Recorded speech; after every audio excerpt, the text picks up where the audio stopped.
Hello and welcome to the sixth episode of this chess blowout series where one side quickly defeats the other in 30 moves or less.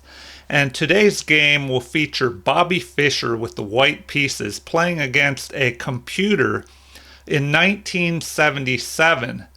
And so computers were much less powerful back then, and also computer chess programs were also much weaker than today. And so this game began with e4, e5, and f4. The King's Gambit is what Fischer decides to play against this computer. And I would be curious to know if Bobby Fischer ever got a chance to play against more powerful modern chess programs. I believe Fischer died in 2008, I think. So by that time, they still had much more powerful chess playing programs. All right, let's see here. The computer responds by accepting the gambit. And then the game continues with bishop to c4. So this helps control the center and attacks this f7 pawn, a weak point in black's defenses. And so now d5 is played to help open up the position for black and get this light squared bishop out. So Fischer just captures here. And if we look at the position, it looks like black is slightly ahead. And so after this move, the game goes to about even, though. And so this knight is attacking the bishop in the center. Fischer fortifies and protects the center here with the knight. And so the knight is attacked. And Fischer just ignores this and develops his other knight. And now he's ready to castle as well. And so black castles and white does also. And now we have a knight capturing the bishop in the center here. So the computer grabs the bishop pair and takes that bishop pair away from Fischer. So then after a recapture, now this knight is attacking the bishop here. And we see the game is slightly in white's favor. And the computer recommends f5 as being the best move here, which if that is played, the game would likely continue with the bishop being captured, and then this pawn would recapture this valuable center pawn and attack the knight here. And also there's a threat of queen after this knight is captured, because the knight is guarding the d4 square, but once that knight is removed, there's a threat of queen to d4 check and capturing this knight on b4.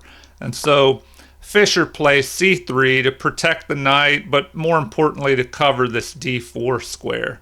And after a capture, queen would capture, and here the game would be about even, slightly in white's favor as he has two pieces developed, although this knight is off to the side of the board and would probably have to reposition to maybe c2 and then try and jump back into the center.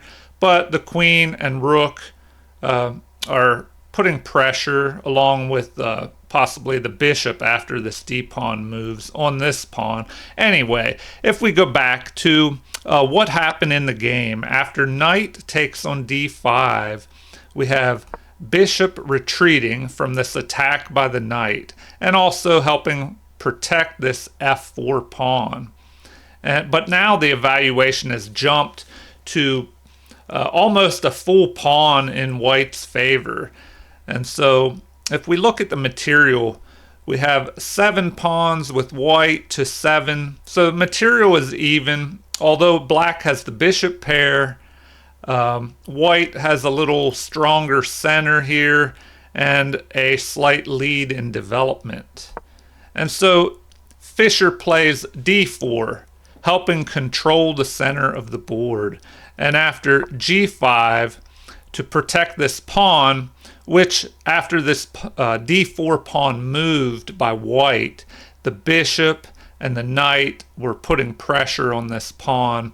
And so g5, is played to help fortify and protect this f4 pawn that black is trying to hold on to. But Fischer plays, and if we go back and take a look at that, that is the number one recommended computer move, which jumps white up to +2 advantage there. So Fischer plays that move, knight capturing on g5 here. And after queen captures, putting pressure down this half-open file, aiming at the king here, and also going ahead in material temporarily, it shows that white is still +2 to the advantage here. And e5 is played first, attacking this bishop, and also now threatening with the rook and the bishop and the knight to capture this pawn and chase the queen away. And so here the computer decides to counterattack with this bishop to h3 move, threatening a mate in 1 here against Fischer. And so Fischer calmly replies with this move, rook to f2, guarding against this mate in 1. And so then we have a capture in the center here by this bishop. And if we look back, is that the best move here? It looks like, excuse me, it looks like bishop to g4 is recommended, attacking the queen. But this bishop takes e5 move is the third best move, which is played by the computer. And so now we have a recapture in the center, and this move here, c3, trying to chase away this knight. But the knight is, before that knight moves, the bishop captures first, threatening the more valuable queen. And so the queen retreats back to g7 here. And if I go back one move and see if that is the best move recommended by our modern computer program here. And yes, it looks like queen to g7 is the most recommended move. But now white is very much ahead and winning this game. And so the computer recommended move is knight to f6, which is what Fischer plays, checking black's king. So the king has to move out of check. If I go back here 1 minute, I wanted to look at something real quick. After this queen was under attack, queen to g7 was the number one recommended move. And I was wondering about the queen retreating back to d8 to guard against this knight, possibly jumping up here, maybe going after the rook. But the knight is better placed here on f6, which is what happened in the game. But a possibility, if the queen would have moved up there to guard this c7 square, then the evaluation jumps even more in white's favor. And now, after knight to f6, then the king would have to move, and we would have queen to h5, threatening this mate in 1 here. And the only way to stop that would be the queen capturing this knight, and then white would be so far ahead in material he'd be winning more than he is in the current game. So let's get back to what actually happened. So after a capture of this pawn, the queen had to move, and queen to g7 was the best move. And now knight to f6 check. The king moves out of that check, and queen to h5 is played here anyway. So this puts pressure on this pawn, but it's not a mate threat right now because the queen is guarding that. But now this bishop is under attack. And so here, The number one recommended move is for this bishop to just retreat back here to e6, where it keeps an eye on both of these diagonals, helps protect this pawn here. But the computer decides instead to move his rook.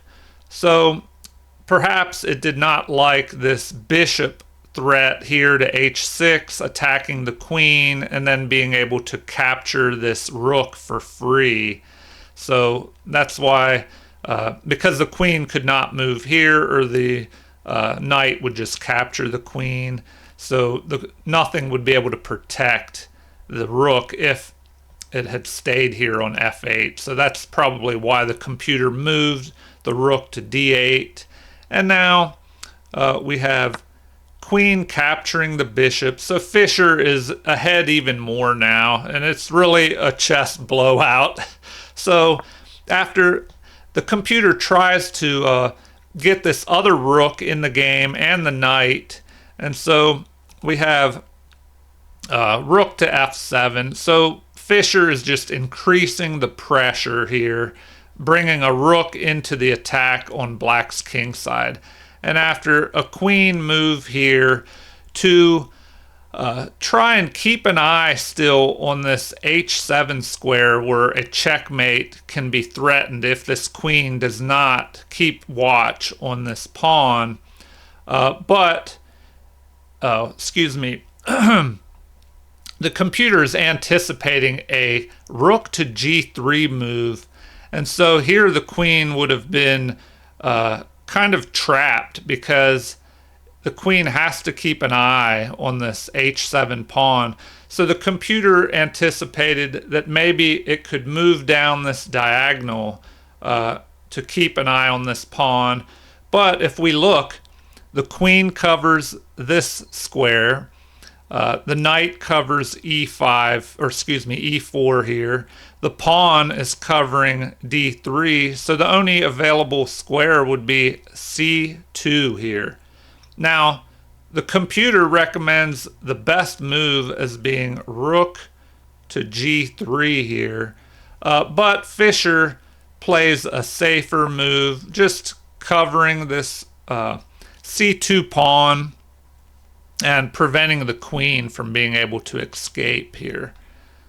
And so now, after the king moves up, knowing that he is in trouble and wanting to break the pin by the queen on this pawn if the king remained on h8.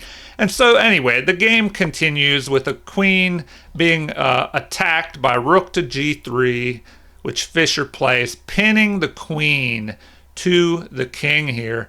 And so after rook moving to h8 to help cover this pawn and the attack by the knight and the queen, we have Fischer, instead of just going after the queen, he plays a checkmate here.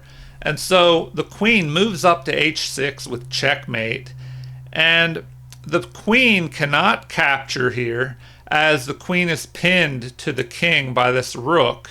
And of course the king cannot capture because the bishop is protecting this queen, and this knight cuts off the g8 square, and the queen also attacks the king but also covers any escape onto the back rank. So Fischer has a blowout against this computer from 1977. So clearly, computer technology, chess playing programs had much work to do before they would be powerful enough to defeat the top player in the world, which did occur later in history, but I'll get to that in another video.